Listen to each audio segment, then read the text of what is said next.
আজকে আমরা শুরু করছি 2024 সালের ভেক্টর স্পেসের যে কোশ্চেনগুলো এসছে তার সলিউশন পেপার। তো এই এই ক্লাসের মধ্যে আমি শুধু শর্ট কোশ্চেনগুলোই দিচ্ছি। এর পরবর্তী যে বড় প্রশ্নগুলো আসবে সেগুলো পরের ক্লাসে দেবো, নাহলে একটা ক্লাস বড় হয়ে যাবে। পরের ক্লাসগুলো হাইড করা থাকবে, তোমার দরকার হলে নিচে হোয়াটসঅ্যাপ নম্বরে চেয়ে নেবে। তো আমাদের ফার্স্ট যে কোশ্চেনটা দিয়েছে সেগুলো দেখো 2 নম্বরের কোশ্চেন। বলেছে find basis of the subspace S equals to matrix A B C D belongs to R2×2। R2×2 মানে হচ্ছে 2×2 অর্ডারের ম্যাট্রিক্স যার প্রত্যেকটা এলিমেন্ট হচ্ছে রিয়েল নাম্বার থেকে এসছে। তার মানে এবিসিডি হচ্ছে রিয়েল নাম্বার, ঠিক আছে? তাহলে যে কোনো 2×2 ম্যাট্রিক্স এস এর মধ্যে থাকতে পারে, তার মধ্যে কন্ডিশন হচ্ছে যাতে করে a প্লাস বি যেন 0 হয়। তার মধ্যে তাহলে এর মধ্যে কেমন থাকতে পারে, যেমন ধরো -3 3 0 7 a প্লাস বি 0, ঠিক আছে? বা আরও অন্য কিছু থাকতে পারে, এখানে +3 এখানে -3, এখানটায় 10 এখানে 7, এখানটায় যা ইচ্ছা থাকুক, কিন্তু এই দুটো যোগফল যেন 0 হয়। তাদের বেসিস বার করতে বলেছে, ঠিক আছে? আচ্ছা, আরেকটা জিনিস বলে রাখি, একই কোশ্চেন হয়তো রিপিট হয়ে গেছে বা একই টাইপের কোশ্চেন হয়তো রিপিট হয়ে গেছে। তাহলে আগে যারা দেখেছো 2023-এর, তারা অলরেডি যারা বুঝতে পেরেছো তারা ওই প্রবলেমটাকে স্কিপ করে যাও। আর যারা আগেরটাতে পরিষ্কার বুঝতে পারোনি বা একটু কনফিউশন আছে, তারা আবার দেখো নতুন করে। তাহলে বেসিস মানে কি, এই টাইপের ম্যাট্রিক্স কে স্প্যান করবে এরকম কিছু সংখ্যক ম্যাট্রিক্সের কালেকশন যারা লিনিয়ারলি ইন্ডিপেন্ডেন্ট, তারাই হবে ওই এস সাবস্পেসের বেসিস, ঠিক আছে? তাহলে now a B C d is equals to, b এর ভ্যালু কত? -এ, কারণ এই যে কন্ডিশন এখানটায় যেটা দিয়ে রেখেছে সেটা আমি এখানটায় পুট করে দেবো। তাহলে এ -এ সি ডি, ঠিক আছে? এদের আমি যদি ভেঙে লিখি তাহলে এ অফ 1 -1 0 0, আশা করি কীভাবে লিখছি বুঝতে পারছো। তারপরে সি যদি লিখি তাহলে সি একটাই আছে, তাহলে সেইখানটায় শুধু 1, বাকি সব 0, প্লাস ডি একটাই আছে 0 0 0 1। তাহলে এস যে subspace, this is generated by this and these matrices. So S is equals to linear span of 1 -1 0 0, comma দিয়ে 0 0 1 C, sorry C নয় 0, and 0 0 0 1। তোমরা এইভাবে লিখতে পারো S equals to L of এটা, বা S is generated by the matrices বলে ওই তিনটে ম্যাট্রিক্স। দুটো যে বললাম দুটোরই মানে একই, শুধু লেখার পদ্ধতি আলাদা। তাহলে শুধু লিনিয়ার স্প্যান করলেই হয় না বা জেনারেট করলেই হয় না, এই তিনটে ম্যাট্রিক্সকে লিনিয়ারলি ইন্ডিপেন্ডেন্টও হতে হয়, তবে ওটা বেসিস হয়। তাহলে লিনিয়ারলি ইন্ডিপেন্ডেন্ট দেখানোর জন্য আমরা যেভাবে করি, যে টেক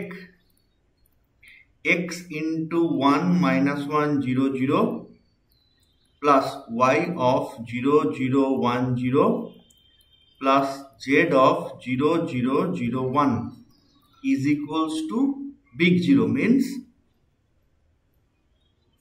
0 ম্যাট্রিক্স। দিস ইমপ্লাইজ, আমি যদি সিম্পলিফাই করে লিখি তাহলে এটার জন্য আসবে x, এটার জন্য 0, এটার জন্য 0, এটার জন্য 0। আচ্ছা, তারপরে এটার জন্য -x, এটার জন্য 0, এটার জন্য 0, এটার জন্য 0। ও সরি, এইটা কেন নিচ্ছি, এটা তো বাদ, এটা তো ইকুয়ালস টু ওই দিকে আছে, আমরা এত দূর পর্যন্ত নেবো, ঠিক আছে? সিমিলারলি এটা 0, এটার জন্য y, এটার জন্য 0, তার মানে এটা হচ্ছে y। সিমিলারলি লাস্টেরটা হয়ে গেল z ইজ ইকুয়ালস টু 0 0 0 0, ঠিক আছে? তাহলে এখান থেকে যদি আমি ইকুয়েশন লিখি তাহলে এখান থেকে কি লিখবো, x equals to 0, -x equals to 0, y equals to 0, and z equals to 0। তাহলে সলভ করলে পাবো x is equals two y equals to z equals to 0। তাহলে এদের কোএফিসিয়েন্ট সব 0, therefore the set of vectors this is linearly independent. তাহলে সেটা লিখবো, so the set of vectors, তো না matrices লিখবো, so the set of matrices 1 -1 0 0, 0 0 1 0, 0 0 0 1 is linearly independent. Therefore this set is a basis of যেটা সাবস্পেসের নাম দিচ্ছে এস। ঠিক আছে, আচ্ছা এরপরে আসছি আমরা আমাদের নেক্সট কোশ্চেনে। তো আমাদের নেক্সট কোশ্চেন যেটা আছে সেটা হচ্ছে ডিএডটা লাল লাল কালি দিয়ে যেটা লেখা আছে সেটা কোশ্চেন কি বলেছে, does product of two diagonalisable matrices, diagonalisable মানে দুটো ডায়াগোনালাইজেবল ম্যাট্রিক্স, তাদের গুণফল কি ডায়াগোনালাইজেবল হবে? If not then give an example. যদি না হয় তাহলে একটা এক্সাম্পল দিতে বলেছে। তাহলে আমাদের পিওরলি এক্সাম্পল দুটো মনে রাখতে হবে, এমন কিছু জটিল ব্যাপার নয়, ছোট ছোট দুটো ম্যাট্রিক্স।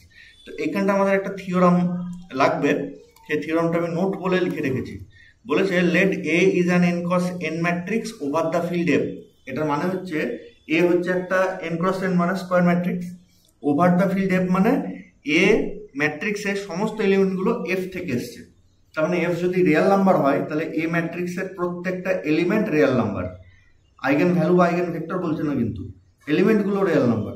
যদি এফটা সি হয় মানে কমপ্লেক্স নাম্বার হয় তাহলে এ ম্যাট্রিক্সের প্রত্যেকটা এলিমেন্ট কমপ্লেক্স নাম্বার, এরকম ব্যাপার। ঠিক আছে, আচ্ছা তারপরে if the eigenvalues of A are distinct, এবং যদি দেখা যায় যে এ ম্যাট্রিক্সের আইগেন ভ্যালুগুলো ডিস্টিংক্ট মানে আলাদা আলাদা, অ্যান্ড বিলংস টু এফ এবং এই এফ থেকে এসছে, তার মানে এ ম্যাট্রিক্সের আইগেন ভ্যালু বার করব, দিয়ে দেখবো ওরা প্রথমে সব আলাদা আলাদা কিনা। একই আইগেন ভ্যালু দুবার বা তিনবার এসছে এরকম হবে না, মিনস প্রত্যেকটা আইগেন ভ্যালুর অ্যালজেব্রিক মাল্টিপ্লিসিটি শুড বি 1, এবং আইগেন ভ্যালুগুলো সেই এফ থেকে এসছে। এফ থেকে এসছে মানে এ ম্যাট্রিক্সের এলিমেন্ট যদি রিয়েল নাম্বার থেকে হয় তাহলে তার আইগেন ভ্যালুগুলো রিয়েল নাম্বার থেকে এসছে, মানে রিয়েল নাম্বার হবে, বা কমপ্লেক্স হলে আইগেন ভ্যালুগুলো কমপ্লেক্স হবে। তাহলে এরকম যদি হয় দেন এ ইজ ডায়াগোনালাইজেবল, তাহলে এ ডায়াগোনালাইজেবল হয়ে যাবে। আমাকে আর অঙ্ক করে দেখানোর দরকার নেই, ওখান থেকে বলে দেবো ডায়াগোনালাইজেবল। তাহলে আমরা যখন আসছে তখন আমরা ওটা করছি, তো একটু জেনে রাখলাম এটা। এবার আমরা এক্সাম্পল দুটো নিই, যে let capital A is equals to 1 1 0 -1 and capital B is equals to 1 2 0 -1। ঠিক আছে, দেখো ডায়াগোনাল দুটোরই সমান, একটা 1 দিয়েছি আর এখন একবার 2 দিয়েছি। তাহলে আমি প্রথমে চেক করবো এ আর বি ডায়াগোনালাইজেবল কিনা। তাহলে ডায়াগোনালাইজেবল কিনা দেখতে গেলে প্রথমে আমাদের কি লাগবে, আইগেন ভ্যালু লাগবে। তাহলে now characteristics equation of a is determinant of 1 - x 1 0 আর -1 - x ইজ ইকুয়ালস টু 0। যে আমি ডিটারমিনেন্টটাকে ভেঙে দেবো, ডিটারমিনেন্টটাকে যদি ভেঙে দিই তাহলে ইকুয়েশনটা আসবে x² - 1 = 0। আশা করি পারবো এটা। তাহলে x ইজ ইকুয়ালস টু +-1। তাহলে এবার দেখো যে আইগেন ভ্যালুগুলো বেরিয়েছে মিনস 1 আর -1 ওরা প্রত্যেকে 1 মানে একবার করে এসছে। ঠিক আছে, তাহলে ডিস্টিংক্ট আইগেন ভ্যালুজ, এবং এ ম্যাট্রিক্সের প্রত্যেকটা এলিমেন্ট কি রিয়েল নাম্বার, এখানে আইগেন ভ্যালুও বেরিয়েছে রিয়েল নাম্বার, তাহলে বিলংস টু এফ। তাহলে এখানটা কন্ডিশন কি ছিল, eigenvalues of A are distinct and belongs to F, match করে গেছে। Therefore A is diagonalisable. যদি বলতো এ ডায়াগোনালাইজেবল করে দেখাও তাহলে তো আবার এর থেকে আইগেন ভেক্টর বার করতে হতো, দিয়ে ডায়াগোনালাইজেবল ডায়াগোনাল করে দেখাতাম। কিন্তু শুধু বলেছে আদৌ কি ডায়াগোনালাইজেবল, মানে একে আদৌ ডায়াগোনালাইজেবল যোগ্য, তাহলে এখান থেকে বলে দেবো হ্যাঁ যোগ্য। তাহলে সো এ ইজ ডায়াগোনালাইজেবল। ঠিক আছে, আমি লিখলাম না। সিমিলারলি বিটাও ডায়াগোনালাইজেবল হবে, কারণ ওর যে আইগেন মানে কি বলে ওটাকে ক্যারেক্টারিস্টিক্স ইকুয়েশন, তার কি এই একের জায়গায় এখানটা শুধু 2 চলে আসবে, তাহলে ব্যাপারে একই হবে। তাহলে এখান থেকে আমি বলবো যে similarly B is also diagonalisable. ঠিক আছে, এবার আমি এদের গুণ করে দিই, দিয়ে দেখি এদের প্রোডাক্টটা কি হয়। Now a b is equals to a matrix 1 1 0 -1 আর বি ম্যাট্রিক্স 1 2 0 -1। তাহলে এদের যদি আমি গুণ করি তাহলে কি হবে 1 1 0 1। আমি এবার দেখবো এই ম্যাট্রিক্সটা ডায়াগোনালাইজেবল কিনা। তাহলে এরও আমি ক্যারেক্টারিস্টিক্স ইকুয়েশন লাগবে এবার। তাহলে now characteristics equation of a b is determinant of 1 minus x 1 0 and 1 minus x. This is equals to 0. This implies এখান থেকে যদি আমি করি তাহলে 1 minus x square is equals to 0 implies x equals to 1 and 1. তাহলে x equals to 1 1 মানে প্রথমত দেখো ab এই ম্যাট্রিক্সের প্রত্যেকটা এলিমেন্ট রিয়েল নাম্বার থেকে এসেছে, ঠিক আছে, এবং তার আইগেন ভ্যালুগুলো রিয়েল নাম্বার থেকে এসেছে, তাহলে বিলংস টু এফ হলো, কিন্তু এরা ডিস্টিংক্ট হলো না, আলাদা আলাদা হলো না, তাহলে কি বলবো নন ডায়াগোনালাইজেবল? মানে আমি বোঝাতে চাইছি এখানটায় যেটা বলেছে eigenvalues are distinct and belongs to F, তাহলে বিলংস টু এফ হলো কিন্তু ডিস্টিংক্ট হলো না, তাহলে কি নন ডায়াগোনালাইজেবল বলবো? এরকম কিন্তু কোনো থিওরাম নেই। বলেছে যদি ডিস্টিংক্ট এবং বিলংস টু এফ হয় তাহলে ডায়াগোনালাইজেবল, কিন্তু দুটোর মধ্যে কোনো একটা হলো না, তাহলে নন ডায়াগোনালাইজেবল তা কিন্তু আমি বলতে পারি না। তাহলে তখন অ্যাজ ইউজুয়াল মেথড করতে হবে যে 1 যে আইগেন ভ্যালু তার কি বলে ওটাকে অ্যালজেব্রিক মাল্টিপ্লিসিটি আর জিওমেট্রিক মাল্টিপ্লিসিটি সমান হচ্ছে না, সেই জন্য এটা নন ডায়াগোনালাইজেবল, ঠিক আছে। তাহলে পরের লাইনে সো অ্যালজেব্রিক মাল্টিপ্লিসিটি যেটা আমরা ডিনোট করি am of 1 is equals to 2। এবার আমরা জিওমেট্রিক মাল্টিপ্লিসিটি বার করব, তাহলে জিওমেট্রিক মাল্টিপ্লিসিটি বার করবার জন্য এর আইগেন ভেক্টর লাগে, তাহলে পরের লাইনে লিখি let eigen vector of 1 is capital X is equals to xy, then ab of x equals to lambda x। ab বার করছি তাই ab of x equals to lambda x। this implies ab যে ম্যাট্রিক্সটা বেরোলো সেই ম্যাট্রিক্সটা বেরিয়েছিল 1 1 0 1 and x এর value তো xy, this equals to ওদিকেও থাকলো xy, this implies x plus y second component y is equals to x of y। তাহলে equation যদি convert করে দিই y equals to y এটা লেখার দরকার নেই, এইটা যদি লিখি x plus y is equals to x কেটে গেলে y equals to 0, তাহলে y এর ভ্যালু বেরিয়ে গেল। ভ্যালু বেরিয়ে যাওয়া মানে কি y এর উপরে রেস্ট্রিকশন চাপলো যে y 0 ছাড়া কিছু হতে পারবে না, তাহলে x কি যা ইচ্ছা হতে পারে কারণ x এর উপরে রেস্ট্রিকশন আসেনি। তাহলে take x is equals to c, c মানে আরবিটারি কনস্ট্যান্ট, ঠিক আছে। সো এটাকে মুছি না,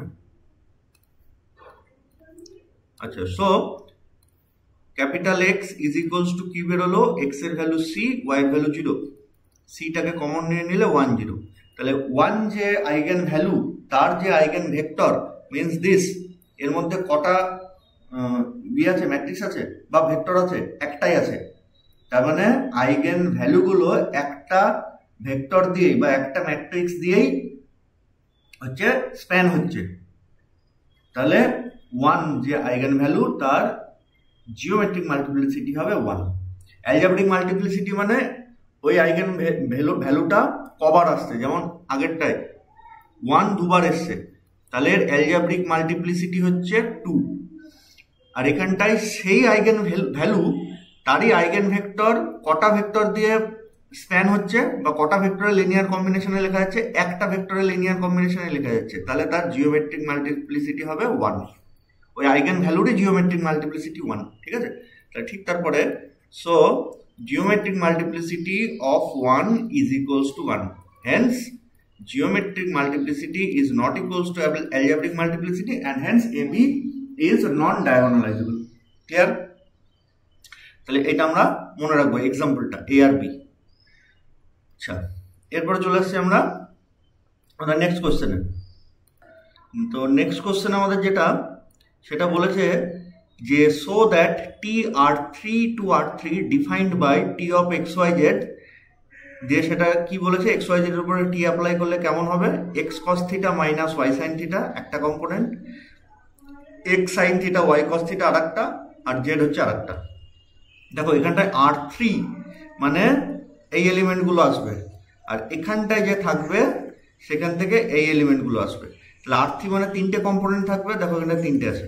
সিমিলারলি এখানেও আর 3 সেম, তাহলে এখানেও দেখো 3টে, একটা দুটো আর 3টে, ঠিক আছে। যদি আর 2 থাকতো তাহলে ডান দিকে মানে ডান দিকে যদি এখানে R2 থাকতো তাহলে এখানেও দুটো কম্পোনেন্টওয়ালা কিছু থাকতো, ঠিক আছে।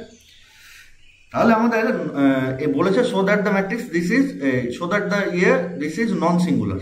তাহলে নন সিঙ্গুলারের ডেফিনেশন কি নোট বলে আমি লিখে রেখেছি, ডেফিনেশনটা মুখস্থ রাখবে, চলে আসতে পারে শর্ট কোশ্চেন। যে ভালো করে লিখবো আর কি, যে যদি বলে what do you mean by non singular linear transformation বা এরকম টাইপের কিছু কোশ্চেন হলো, তাহলে আমরা লিখবো let T a to b is a linear mapping. Linear mapping আর লিনিয়ার ট্রান্সফরমেশন দুটো কিন্তু সেম। তাহলে লিখবো let T a to b particular R3 to R3 তো আর লেখা যায় না, তাহলে let T a to b is a linear transformation then it is non singular if it is 1 to 1 and onto, ঠিক আছে। তাহলে এবার 1 to 1 মানে কি? 1 to 1 মানে আমাকে দেখাতে হবে যে kernel of T is equals two 5, ঠিক আছে। আচ্ছা, আর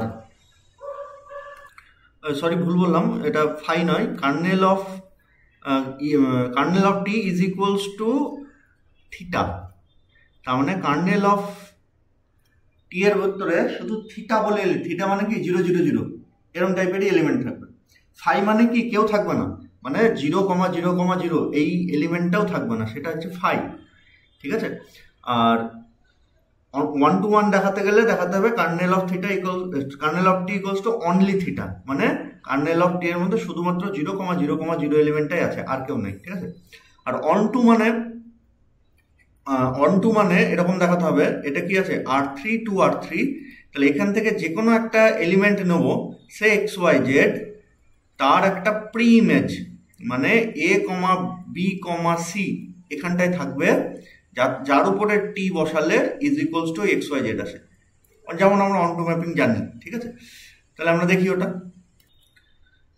তো সলিউশনের প্রথমেই let XYZ belongs to kernel of T, তাহলে আমাকে দেখাতে হবে x এর ভ্যালু 0, y এর ভ্যালু 0, z এর ভ্যালু 0।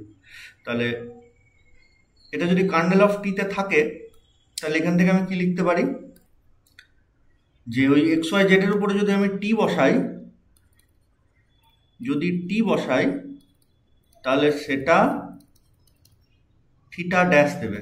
থিটা ড্যাশ মানে টিটা কেমন আছে, টি R3 টু R3, এখানটা অনেকের কনফিউশন হয়। থিটা ড্যাশ মানে এই দিককার, যদিও দুটোই R3, থিটা ড্যাশ মানে এই দিকের ডোমেনের 0 0 0 এলিমেন্ট, ঠিক আছে। আর আমাকে দেখাতে হবে এইখানটায় 0 0 0 ছাড়া আর কিছু নেই, মানে সরি এইখানটায় মানে এই কাটটি এর মধ্যে 0 0 0 ছাড়া কিছু নেই, ঠিক আছে। তো যাই হোক, কেউ যদি বুঝতে না পারো অত ঝামেলার দরকার নেই, আমরা প্লেন ধরে নেবো XYZ বিলংস টু কাটটি, তাহলে তার উপরে XYZ বসালে থিটা ড্যাশ পাবো, সেটা হচ্ছে এই দিকের। আর এই দিকের 0 0 এলিমেন্টকে আমরা থিটা দিয়ে ডিনোট করি, যদিও এখানটায় দুটোর ভ্যালুই 0 0 0, ঠিক আছে। তাহলে দিস ইমপ্লাইজ XYZ এর ভ্যালু যদি আমি অ্যাপ্লাই করি তাহলে কি হবে, x cos theta minus y sin theta comma x sin theta plus y of cos theta comma z is equals to 0 0 0। তাহলে এখান থেকে যদি আমি ইকুয়েশনে কনভার্ট করে দিই তাহলে প্রথমটা থেকে কি হবে, so x cos theta minus y sin theta is equals to 0, পরেরটা হবে x sin theta plus y cos theta is equals to 0 and z equals to 0, ঠিক আছে। তাহলে z এর ভ্যালু তো 0 বেরিয়ে গেল, আমরা এবার xy এর ভ্যালু বার করতে যাচ্ছি। তাহলে আমরা যদি ক্রস মাল্টিপ্লিকেশন করি তাহলে দেন x এর ভ্যালু y এর ভ্যালু এটা আমরা বার করতে যাচ্ছি। আচ্ছা, ক্রস মাল্টিপ্লিকেশন না করে, এখানে তো কনস্ট্যান্ট টার্ম নেই, তাহলে আমরা এমনি অপনয়ন করে দিই, এলিমিনেশন, ঠিক আছে। তো আমি ধরো x এর ভ্যালু পেতে চাইছি, তাহলে ফার্স্ট ইকুয়েশনকে কি করব, cos দিয়ে গুণ করব, এইটাকে করব cos দিয়ে গুণ, আর এইটাকে করব sin দিয়ে গুণ, দিয়ে দুটো যোগ করলেই এই y আর y কেটে যাবে, ঠিক আছে। তাহলে cos দিয়ে গুণ করলে x এর কোএফিসিয়েন্ট কি হবে, cos স্কয়ার থিটা, পরের x এর এই পরের ইকুয়েশনের সাথে কত গুণ করব, sin, তাহলে সেখান থেকে x কমন নিলে sin square theta is equals to 0 implies x equals to 0। Similarly, না তোমরা সিমিলারলি লিখবে না, তোমরা সলভ করবে, আমি লিখছি এখানটায় সিমিলারলি y ইকুয়ালস টু 0, তাহলে x ও 0, y ও 0, z ও 0, hence kernel of T is equals to কেবলমাত্র একটা এলিমেন্ট আছে 0 0 0, that means theta. So T is 1 1. ঠিক আছে। আচ্ছা, তারপরে চলে আসি এবার অনটু দেখাতে। তাহলে অনটু যদি দেখাতে হয় তাহলে আমরা কি নেব, let x Y Z belongs to R3, R3 মানে প্রথম R3 মিনস ডোমেন, ডোমেন মানে বুঝতে পারছো, এখানটায় ধরো টি R3 টু R3 আছে, তাহলে this is domain and this is range. তাহলে এখান থেকে আমি একটা এলিমেন্ট নিলাম যেটা এক্স ওয়াই জেড, সেটা কি ধরে নেবো, let x Y Z belongs to R3 is the preimage of ABC, যেটাও R3, কিন্তু এই R3টা কোন R3, এই R3, তাহলে ব্র্যাকেটে লিখবো রেঞ্জ। আর যদি একটা R3 আর একটা R2 থাকতো তাহলে আর সেপারেট ডোমেন রেঞ্জ লেখার দরকার ছিল না, যেহেতু দুটোই R3 তাই লিখে দিলাম। তাহলে তাই যদি হয়, this implies T of x Y z preimage, যেহেতু তাহলে এক্স ওয়াই জেড মানে ABC, দিস ইমপ্লাইজ আবার T of x Y z এর ভ্যালু পুট করে দিই, সেটা হচ্ছে x cos theta minus y sine theta, তারপরটা হচ্ছে x sine theta plus y cos theta, আর তারপরেরটা z, this is equals to ABC। যে আমি এখান থেকে যদি ভ্যালিড এক্স ওয়াই জেড এর ভ্যালু পাই বা ঠিকঠাক বার করতে পারি তাহলে সেটা হয়ে যাবে প্রিইমেজ, আর বার না করতে পারলে প্রিইমেজ নয়, মানে অনটু হবে না। তাহলে so z equals to c, এটা আগে লিখে দিই, and x cos theta y sine theta is equals to a, তার মানে x cos theta minus y sine theta is equals to a. Similarly this is equals to b, মানে x sine theta plus y cos theta is equals to b. তা জেডের value তো আমি পেয়ে গেছি, 0 নয়, এটা সি হবে। জেডের ভ্যালু তো পেয়ে গেছি, এখান থেকে আমি এক্স ওয়াই ভ্যালু যদি বার করতে পারি তাহলে হয়ে যাবে। তাহলে সলিউশন কি করে করবো, ঠিক আগের মতন, প্রথমটার সাথে আমি সাইন থিটা কস থিটা গুণ করবো, দ্বিতীয়টার সাথে সাইন থিটা গুণ করবো, দিয়ে যোগ করে দেবো। তাহলে সো এক্স মানে আমাদের ওরকম করে যদি সলভ করি তাহলে আসবে a cos theta plus b sine theta. ঠিক আছে, না পারলে লিখবে একবার মুখোমুখি যদি না পারো, অ্যান্ড ওয়াই মানে বেরোবে b cos theta minus a sine theta. তাহলে আমি এক্স ওয়াই জেড এর ভ্যালু বার করতে পেরেছি। তাহলে so a cos theta plus b sine theta comma b cos theta minus a sine theta comma c is the preimage of ABC। তাহলে যে কোনো একটা এলিমেন্ট ABC যদি আমি ডোমেন থেকে নিই তাহলে তার প্রিইমেজ রেঞ্জ এ চলে আসছে, পাচ্ছি, তার মানে প্রত্যেকটা এলিমেন্টের প্রিইমেজ আছে, hence T is onto. তাহলে so T R3 to R3 is on 2, hence T is non-singular transformation বা linear mapping। ঠিক আছে, আচ্ছা আমি এতদূর পর্যন্ত করালাম, এরপরে এইচ থেকে আমি নেক্সট ক্লাসে যাব। হ্যাঁ, কারণ আমার কলেজ যাওয়ার ব্যাপার আছে, টাইম হয়ে গেছে। নেক্সট ক্লাসে আমরা এইচ থেকে শুরু করব, শর্ট কোশ্চেনেরই এইচ।